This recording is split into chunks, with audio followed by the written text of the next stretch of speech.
Bienvenue à cet épisode d'Innovation et Emploi, un balado créé par et pour les professionnels du développement de la main-d'œuvre et présenté par le Centre ontarien Innovation Emploi.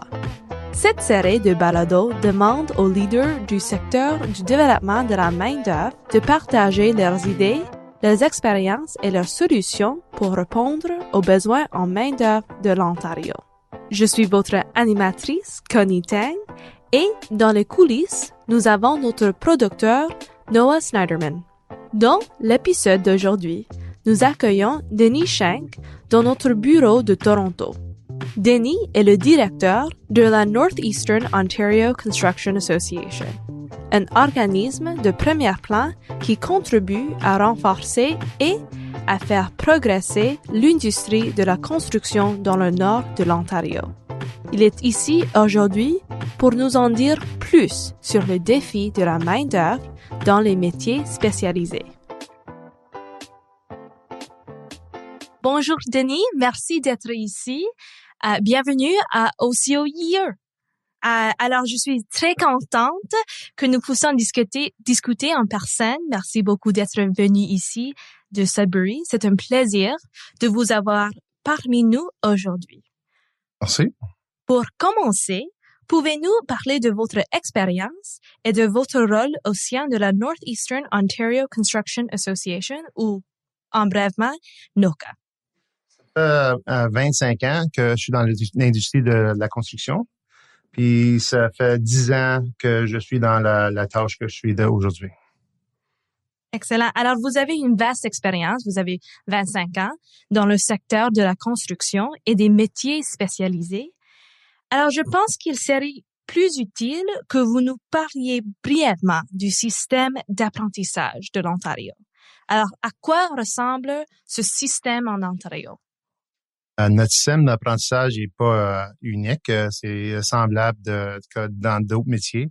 C'est juste que on a des gros besoins d'avoir d'apprentissage pour les besoins entre les propriétaires, les contracteurs et les fournisseurs dans le système. Puis c'est une balance qui est bien difficile, le pourcentage des travailleurs puis les nouveaux travailleurs.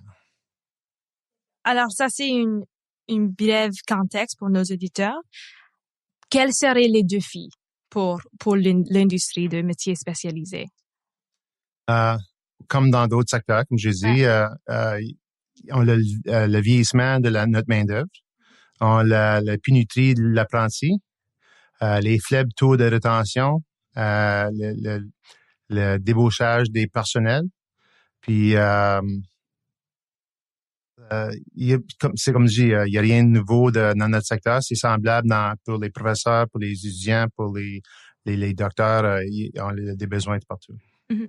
Alors, est-ce que vous pouvez élaborer un peu alors, nous avons les vieillissements de la main-d'œuvre. Alors, nous avons une shortage ou le pénurie d'apprentissage. Alors, qu'est-ce que c'est les résultats? Ce qui arrive, c'est qui est bien difficile pour mes contracteurs quand ils veulent ils choisissent ou ils veulent, je sais pas comment dire, bider sur une job disons une job de 20 millions. Mm-hmm. Ils ont besoin d'un X montant d'électricien, X montant de carpentier, X montant en plomberie. Puis avec l'âge les âges élevés de notre main-d'œuvre, comme on a une moyenne de main-d'œuvre, pas tous les secteurs, là, mais à peu près de 50 ans. Puis il y en a beaucoup qui sont passés leur âge de la retraite à 65 ans puis travaillent encore. So, on est bien content que ces personnes-là ils décident de rester au travail parce qu'on a un besoin. Mais ça fait 25 ans qu'il se fait pas remplacer. So, là, on a rendu qu'il y a une grosse une gap ou une section on n'a pas de 20 ans à 50 ans, il n'y en a pas beaucoup, il n'y en a pas assez. Alors, ces défis, c'est pour les métiers spécialisés en général, mm-hmm. Mais est-ce qu'il y a des défis uniques liés au Nord? Ben oui, comme il y a des défis uniques, c'est que nous autres, dans le Nord, nos communautés sont bien éloignées. Puis il y a des défis liés au travail, comme le prix de transportation. Disons, je juge une ville centrale, disons, qui est comme la ville de Hearst, une population tout de même de 10 000 personnes. Skiville veut bâtir une nouvelle école, disons, ça coûte 50 millions. Ils n'ont pas le moyen de trouver 50 capanciers pour le contracteur, il bide la job. D'un coup, le mercredi, il dit, tu as la job, il faut que tu commences dans 30 jours. Il ne peut pas trouver 50 personnels dans ce temps-là. C'est trop, c'est un problème unique dans le Nord, comme disons à Toronto, ça ne serait pas le problème. Si quelqu'un a un job, c'est 100 millions, 1 billion, ils ont l'habilité de trouver les personnels pour le faire aussi. Pour le défi de le transport que vous avez parlé, est-ce qu'il y a des moyens pour surmonter ces défis ou est-ce qu'il y a des choses que les employeurs ou les apprentis, comment pouvons-nous surmonter ce défi de transport? Est-ce qu'il y a une solution? Peut-être non. Oui, disons, les contracteurs qui choisissent de travailler dans le Nord, il y a un avantage parce que ils viennent de là, les travailleurs sont habitués de bien travailler au plus froid ou les journées plus courtes ou peu importe. Puis, sont habitués de travailler en dehors. Ils savent qu'ils restent là de lundi à vendredi ou ils restent 14 jours, sort pour 14 jours, puis un changement de travaillant comme ça. C'est quelque chose qu'ils sont habitués. Comme le monde du Sud, ben, ils sont pas aussi habitués. Pas diviser une division du Sud à Nord, mais c'est les problèmes sont différents puis sont uniques du Nord au Sud, tu sais. Alors, j'ai écouté dans les autres sources que le Nord, et je sais fait ça en citation, le Nord est une ressource inexploitée, or an unexploited resource. Mais je veux vous penser sur comment est-ce que tu es en accord avec ça ou pas ou? Je suis définitivement d'accord parce que le montant de travail il augmente à une tâche élevée, un montant élevé, disons, à 20, 30, 40%. Il y a des villes du Nord qui les dépenses annuelles de cette année sont 5 fois plus haut que la moyenne. Ces montants-là, c'est que ils vont avoir besoin de tous les contracteurs du local, plus il va falloir qu'ils emportent les contracteurs en dehors, soit de d'autres provinces ou d'autres régions de l'Ontario. Nous parlons du Nord, comme il y a beaucoup de capacités du Nord. Il y a beaucoup de potentiel. Oui, potentiel. Alors, pour parler comme nous n'avons pas utilisé peut-être bien effectivement cette capacité ou ce potentiel du Nord, quelles sont les conséquences ou les répercussions de cela sur les travaux de construction et les soumissions? Oui, les richesses naturelles sont là. Oui, ça va être développé. C'est pas aujourd'hui, c'est demain. Disons, tu peux dire la scène de Ring of Fire, là. C'est le potentiel des billions de dollars. C'est pas cette année, c'est 5 ans, dans 10 ans, mais ça va se développer. Mais les autres secteurs du Nord qui fait bien beaucoup de recherches, puis il fait des découvertes dans le Nord, disons dans le système des mines, ça va se faire développer. C'est juste que si les travailleurs sont pas là puis sont pas disponibles, il y a un coût associé à ça. Ça veut dire que le pourcentage du coût, il va augmenter dépendant comment isolé que c'est dans le Nord. OK. Je comprends. Alors, pour la construction, il y a la compétition avec les bids. Alors, comment est-ce que ça a développé la incapacité pour les employeurs du Nord? OK, moi donner comme un exemple que mes contracteurs ils voient. Disons, c'est comme un peu, je veux pas d'être pas sensible, mais quand ça vient en business, là, mes contracteurs voient en 2 couleurs. Ils voient la couleur de rouge comme c'est une perte de profit ou la couleur noire qu'ils ont fait un profit. Quand ils font un bid pour l'ouvrage, ils regardent comment ça va faire développer la transportation, puis tout importe. Puis quand ça vient à la main-d'œuvre, c'est triste de dire, mais l'avantage, c'est d'avoir des travailleurs qui sont déjà qualifiés à 100%. So, peu importe si c'est un carpentier, une personne qui met du béton, ils veulent avoir quelqu'un, ils veulent pas vraiment avoir un apprenti. C'est nécessaire d'avoir des apprentis pour les remplacer, mais quand ça vient la job du jour, ils veulent avoir le plus montant de travail possible qui sont capables de faire la tâche seuls. Puis le plus vite que ça se fait, puis le meilleur que ça se fait, sans des réparages, sans des choses qui manquent ou quelque chose, le meilleur que c'est fait, le moins que ça coûte au contracteur. Ça veut dire, ça le relie direct à des profits. So, qu'est-ce que mes contracteurs font au lieu de regarder, tandis qu'il n'y a pas un système de trouver les travailleurs ou la main-d'œuvre les jeunes, ils regardent les personnes qui ont déjà la tâche sont bons sur la tâche, puis ils les prennent puis ils volent le dos contracteur au lieu de regarder pour les travailleurs à leur main. Pourquoi pensez-vous qu'il est difficile d'intégrer les jeunes dans l'apprentissage? Est-ce que c'est difficile et pourquoi? C'est pas juste difficile du côté du contracteur, c'est difficile du côté de l'étudiant. So, moi, je suis un professionnel je fais ça tous les jours. So, pour moi, la ligne est évidente. Mais pour un étudiant, disons, il y a une manque d'intérêt au niveau du secondaire, au niveau des écoles, au primaire même. Il y a un manque d'idées ou manque de lack of knowledge du côté des parents aussi, que c'est pas un des choix qu'ils donnent à leurs enfants en disant que c'est une bonne chose à faire, qu'il y a les salaires sont aussi bons que d'autres professionnels comme des professeurs d'école ou il y en a qui font les salaires des docteurs.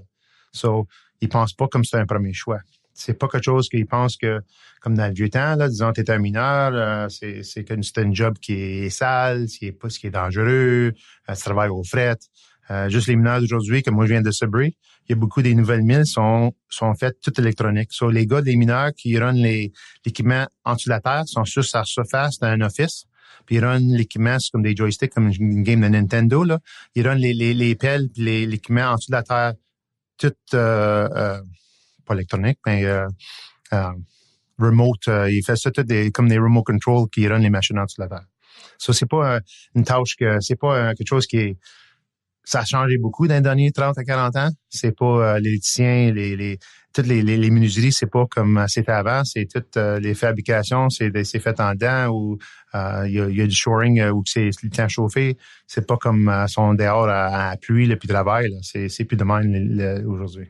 Oui, alors c'est simple. Il y a la perception des métiers spécialisés. Oui. Alors que c'est quelque chose de sale, comme vous avez dit, ou quelque chose qui n'est pas une pathway, on peut dire, qui est plus meilleure que les autres ou quelque chose que les jeunes peuvent faire peut-être plus bienvenu que les autres. Puis un autre problème, c'est que même une fois qu'une personne ou un jeune homme ou femme qui a l'idée disons, électricien, il y a pas, une fois qu'il commence sa tâche, c'est pas bien évident le procès, comment loin, l'école, comment ça va coûter, y a-t-il une école d'électricien dans ta région, faut que tu y ailles en dehors de la ville pour finir tes cours ou prendre tes écoles. Ou disons qu'une fois qu'il fait sa première session d'école, il y a 4 sessions, sa première session d'école, là, il commence à travailler. Puis là, le contracteur, il ne laisse pas aller pour retourner à l'école. Là, il y a un manque. Ou disons, il y a des contracteurs qui disent OK, moi je regarde des apprentis de deuxième année. Puis il n'y a pas une place locale ou une place qui dit ils sont tous là pour regarder. So, il y a une manque entre le travaillant puis les contracteurs. Puis il y a une manque entre nous autres, l'école, le collège boréal. Puis disons que l'étudiant est au collège boréal, il part pour l'été, le travaillant, il va travailler pour un contracteur, l'école ne sait pas où il était. D'un coup, il ne revient pas de mois de septembre. Tu sais, il y a une manque entre les écoles, il y a une manque entre les travailleurs, il y a une manque entre les parents, il y a une manque entre le gouvernement pour avoir un système linéaire que tout le monde peut voir dans quel procès. Il y a le système des Ontario College of Trades qui essaie c'est un système qui essaie d'aider au système, mais c'est pas parfait. Il y a pas une liaison entre les travailleurs, le contracteur, puis gouvernement, puis ça fait du sens, ouais. Oui, non, ça fait du sens, absolument. C'est pas clair pour les personnes qui veulent veut entrer dans l'apprentissage, comment c'est le processus. Mm-hmm. Alors, je pense qu'il y a des autres, comme pour moi, je peux parler de mon expérience. Alors, moi, j'ai pas d'expérience des métiers spécialisés, mais quand je suis étudiant, je sais, si je veux aller au école postsecondaire ou secondaire ou quelque chose, il y a un processus très clair, très défini, comme c'est comment vous faites l'application, c'est comment vous faire l'école, c'est comment vous faites ça, mais je pense que c'est pas assez clair pour les apprenants, pour les métiers spécialisés. Comme dans l'école, moi j'étais à l'école, à l'université aussi. Ouais. Quand je m'ai inscrit à l'école, à Laurentienne, je savais ma date que j'étais pour graduer. Je savais tout le long de quel cours je peux prendre, tout bien pas mes tours de 3e à 4e année, mais tu sais un an d'avance où tu es rendu. Dans mon métier ou dans le métier d'apprentissage, c'est pas bien clair pour personne. Quelles sont les possibilités pour les personnes qui veulent entrer en apprentissage? Les possibilités, c'est savoir où quelqu'un ou faire certain qu'il y a quelque chose qui a un intérêt dedans. C'est quelque chose, si ils sont intéressés, puis c'est un ouvrage qui donne bien la fierté. C'est que, disons que tu travailles comme un menuiserie ou quelque chose, tu veux voir quelque chose qui se fait développer, puis il y a un produit fini, tu sais. C'est pas comme la recherche ou quelque chose de même, tu sais, si jamais tu travailles pour dire t'avances pas, là. C'est quelque chose que tu peux voir puis tu peux bien it's very rewarding, hein, pour la personne, tu sais. Il y a beaucoup de choses qui est vraiment positif de ces possibilités-là. Si il y a l'intérêt, il y a de l'ouvrage. Puis c'est l'ouvrage qui est bien récompensé pour le travaillant. L'autre chose qui est unique à ce secteur-là, c'est la main-d'œuvre, c'est quelque chose qui est transférable. Disons, je suis dans le Nord, puis tu décides, tu veux te marier ou tu veux changer de place ou tu veux déménager, tu veux aller à l'Alberta ou dans l'US, ta main-d'œuvre est transférable. Tu peux travailler pas mal n'importe où tu veux dans ta vie. Puis, il n'y a pas une âge finite aussi. Tu peux travailler quand tu es 50 ans, tu peux lâcher à 50 ans. C'est quelque chose qui est unique. D'accord. Non, absolument, je comprends. Alors, je veux vraiment le point de vue d'employeur parce que maintenant, vous avez parlé du point de vue des personnes qui entraient dans ces métiers, mais moi, je suis plus curieuse avec le perspective d'employeur, comme vous maintenant. Les défis pour un employeur, c'est que c'est un peu difficile comme je disais, mon contracteur, il voit en rouge ou en noir. Ils veulent avoir il y a un besoin d'avoir des jeunes pour entrer dans la main-d'œuvre. Il va falloir que le gouvernement il fasse quelque sorte de système pour encourager les employeurs de prendre des personnes qui rentrent dans la main-d'œuvre. Je vais vous donner un exemple. Disons, j'ai un employeur A, quand il rentre 4 jeunes, puis ils ont 8 personnes qui sont des seniors, puis ils travaillent ensemble. D'un coup, une année, une personne a fait 6 mois, il part, il travaille pour 50 cents $, il va aller travailler pour un autre employeur. Puis là, 3 mois plus tard, un autre qui part, puis là, le contracteur, il rentre un autre jeune pour le remplacer.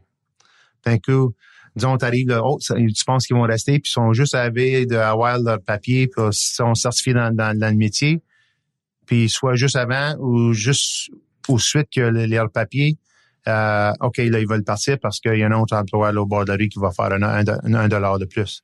Ça l'encourage pas de mes contracteurs. C'est pas encourageant. Ils sont pas en école. Ils sont là ils souhaitent, je pense, que les personnes qui engagent, ils donnent de l'argent, ils donnent des véhicules, ils font toutes sortes d'affaires pour les encourager à rester. La loyauté aujourd'hui, c'est pas aussi haut que c'était avant. Puis, pour 50 cents, 25 cents $ de plus, le travail en part. Là, c'est ce qu'on appelle, moi j'appelle du poaching. Des fois, c'est intentionnel, des fois, ce l'est pas. Ça ne veut pas dire que le contracteur n'était pas un bon contracteur. Et il est assez bon pour les monter que c'est faire. Puis cette personne-là, il dit, oh, gars, t'es un journeyman, puis t'as tous tes papiers, puis tu penserais qu'il resterait, mais c'est pas... il y a besoin comme intervention du gouvernement disant qu'il y a un système qui le relie, cette personne-là, au contracteur, pas comme... C'est pas une jail, là, ils sont pas pris, là, mais c'est quelque chose qui encourage, disons, les choses de signer ou ce qui reste après avec le contracteur, 3 ans ou 5 ans, il y a une bourse pour le travaillant. Le contracteur, il n'a pas besoin d'une bourse. Il peut donner une bourse, mais si que le travaillant reste, là, il y a un bonus de rester pour le même contracteur qui a payé son école.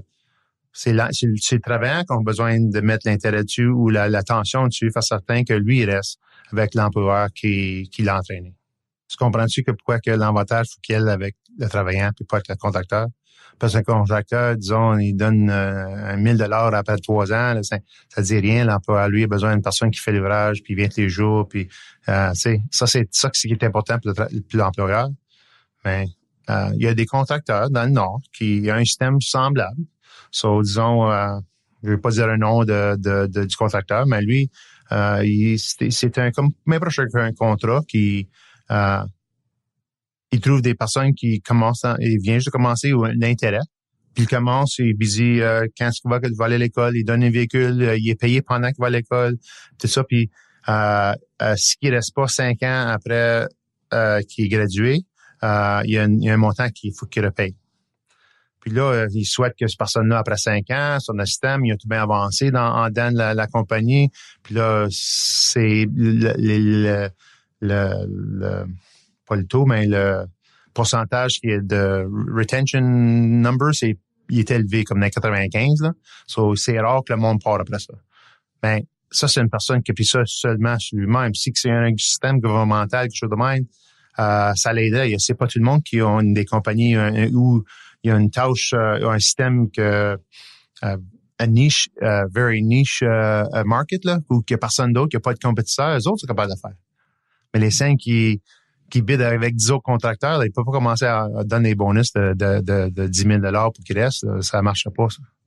En parlant du système, est-ce qu'il y a des initiatives intéressantes, une pratique prometteuse peut-être, pour relever ces défis? C'est pas bien dur, c'est le gouvernement soit provincial ou fédéral, c'est quelque chose de fédéral qui aurait besoin de, c'est pas, qu'est-ce qui arrive à l'Ontario, c'est pas unique au Canada. C'est que il y a besoin d'avoir soit des bourses, quelque chose, d'un système d'encouragement, l'école gratuite, quelque chose pour encourager les travailleurs.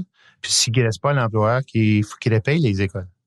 Ou quelque chose de même, un système qui coûte vraiment rien au gouvernement parce que c'est quelqu'un qui va faire il travaille puis fait 5 000 $ par année, c'est repayé dans le futur. C'est un investissement dans nos travailleurs du Canada, Ontario, du Canada. C'est quelque chose qui est pas bien difficile de faire au gouvernement. Puis ils savent, ça fait 25 ans qu'on parle qu'on va avoir, on va avoir une manque de main-d'œuvre. Puis ils n'ont pas fait de rien. De mon expérience, c'est la seule solution au problème. C'est d'avoir quelqu'un ou un système gouvernemental qui va relier les étudiants ou que c'est eux qui ont besoin de prendre soin de la rétention, puis pas avec le travailleur.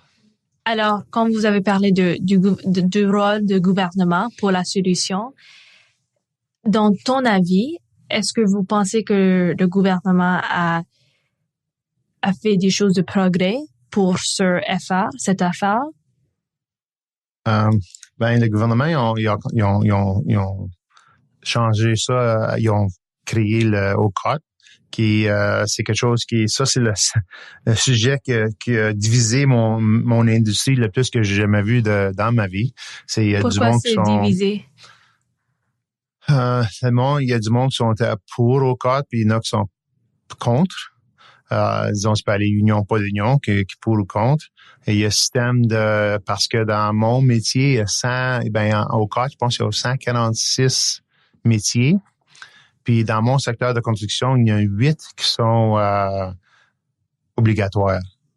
Il faut que c'est, disons, comme un électricien, c'est un. Tu peux pas juste prendre, il y a un système d'apprentissage qui est déjà prédécisé. Ben, c'est une menuiserie, c'est optionnel, pas obligatoire. Il y a une division entre le monde qui ont une main-d'œuvre obligatoire, puis une main-d'œuvre, je pense j'ai le bon mot, là, obligatoire, puis optionnel. Optionnel, ouais. Oui. Alors, vous avez parlé de la solution d'avoir un système de gouvernement, mais parler un peu plus des autres attitudes dans le secteur, ou est-ce qu'il y a des autres idées ou opinions? Si tu peux penser dans la même idée, changer les idées aux écoles avec les étudiants, avec les travailleurs, les écoles, les parents, les contracteurs. Tu as besoin de tous les quatre qui sont au support du système. So, si que les contracteurs il y a des besoins, puis c'est pas relié aux personnes quand ils sont aux écoles ou les parents pensent pas que c'est une bonne idée ou peu importe là, s'il faut que tu aies quelque chose d'un culture change là, faut que tu essayes ça pour notre industrie. Puis si tout le monde dit t'es un électricien ou t'es ci ou t'es ça, c'est quelque chose de bon là, pas juste les autres besoins. Ça aussi que quand ça c'est une idée là dans les idées de tout le monde, puis ça retourne aux écoles, on a une chance. Si le gouvernement dit on a besoin, puis on a besoin, it's got to be a culture change pour tout le monde pour que c'est tous à la même page. Sans ça, ce qu'on fait comme c'est là, c'est que on n'instruit pas ou on n'encourage pas du monde de l'Ontario, mais on prend du monde pour remplir les vides de notre main-d'œuvre de d'autres pays, au lieu d'user du monde de l'Ontario ou du Canada. Je comprends. Alors, oui, non, ça c'est vraiment intéressant. C'est quelque chose que, pour moi, j'apprécie beaucoup votre honnêteté. Mm-hmm. Je veux demander un peu plus de ce culture change. So, moi, je dirais que ça commence avec les parents. Okay. Les parents, c'est des jeunes, c'est it's a pivotal point pour la personne qui veut ce qu'ils vont choisir dans leur vie comme un métier. So, moi, je dis que ça commence avec les parents. Puis les parents vont pas penser ça tout seuls. C'est bien proche que il faut qu'il y ait un système gouvernemental qui commence à encourager le monde d'aller. Puis là, c'est quelque chose qui semble normal. Puis bien que les parents vont commencer à dire OK, oui, non. Ou parce que les parents ne font pas ça par esprit. Ils ne font pas ça, c'est pas une bonne chose. C'est parce que ils n'ont pas de compréhension de toutes les bonnes choses. Ils doivent, disons, à Toronto, il y a beaucoup des buildings, des gros édifices élevés à 20 étages. Là, quelqu'un qui est bâti, ben, il ne voit pas les travailleurs travailler. Ils voient dans les autobus, puis il n'y a pas... C'est pas comme... On a besoin d'un système de fierté de tout le monde, puis on a besoin d'encourager. On encourage, disons, le gouvernement encourage du monde qui vont aux Olympiques. Oh, regarde, ils sont super bons, tu sais, on est bien fiers des autres. Il n'y a pas de fierté dans notre système de nos métiers. S'il y a besoin de plus de ça, il y a bien la fierté interne. Entre les contracteurs, puis ça, ils disent, ils ont bien des choses qu'ils ont bâties, ils ont gagné des prix de quelque sorte. Mais c'est quelque chose comme un culture change que tout le monde, faut qu'on encourage que, disons, quelqu'un qui dit, que tu fais dans ta vie, moi, je suis un plombier. Super, tu sais, c'est quelque chose qui est bon, tu peux dire, tu sais, c'est quelque chose qui est fier que tout le monde a besoin. Tu sais, c'est peut-être il y a besoin de toutes sortes de monde dans la vie. On a beaucoup de secteurs, on a besoin comme tout autre secteur, mais on a besoin d'encourager le monde à rentrer, puis que c'est une bonne chose, que je suis bien fier. Comme moi, je suis bien fier dans mon métier. Je suis rendu que je porte un habit tous les jours. Ben, j'ai passé à travers du système déjà, tu sais. Si vous deviez choisir les 3 éléments principaux à partager avec nos auditeurs, quels seraient-ils? 3. Ou bien, vous pouvez faire plus de 3 ou moins de 3. Moi, je dirais d'encourager les jeunes ou si t'es un parent, tes enfants, si t'es t'es un guidance counselor à l'école, les encourager que c'est un des choix de faire. Mais faire certain que c'est un des choix. Ça, c'est la première chose pour les encourager. Tu veux pas personne qui fait quelque chose qu'il veut pas faire, mais c'est un des choix qu'il veut, puis l'encourager si c'est ça qu'il veut faire. Deuxièmement, mon côté de la main-d'œuvre, c'est que oui, c'est un job qui est facilement transférable, super avantage, bien payé, système de pension. C'est nécessaire, c'est transférable, il y a toujours un besoin. Oui. Puis la troisième, ça serait quelque chose qui donne bien la fierté. C'est comme un professeur qui voit voit graduation, tu sais, que tu vois qu'étudiants, ils se rendus puis t'es 4 ans d'école ou 4 ans d'université puis t'es allé dans une graduation, c'est quelque chose qui donne bien faire au professeur. C'est la même chose dans nos métiers quand le produit est fini. Puis quelqu'un qui le reçoit ou utilise ou peu importe, il y a de la fierté dans le système, puis it's very rewarding trade.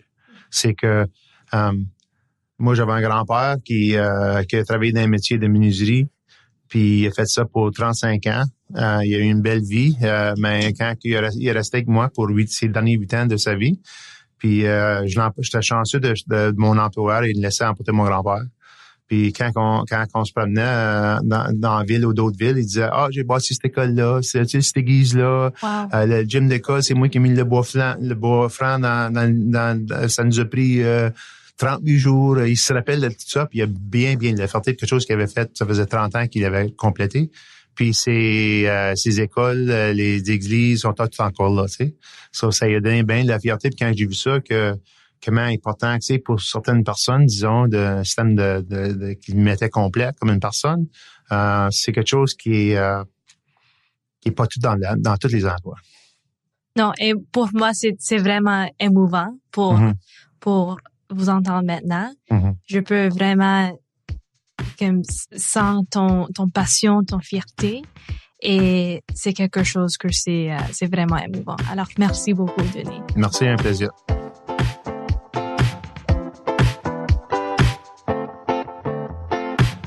Merci de vous joindre à nous pour cet épisode d'Innovation et Emploi. Pour vous tenir au courant des prochains épisodes, suivez-nous sur Twitter, aimez-nous sur LinkedIn et Facebook et abonnez à notre liste d'envoi. Ne manquez pas le prochain épisode avec Daniel Scott, à venir le 17 juillet. Nous parlerons du modèle de programme d'apprentissage partagé pour le secteur manufacturier de l'Ontario.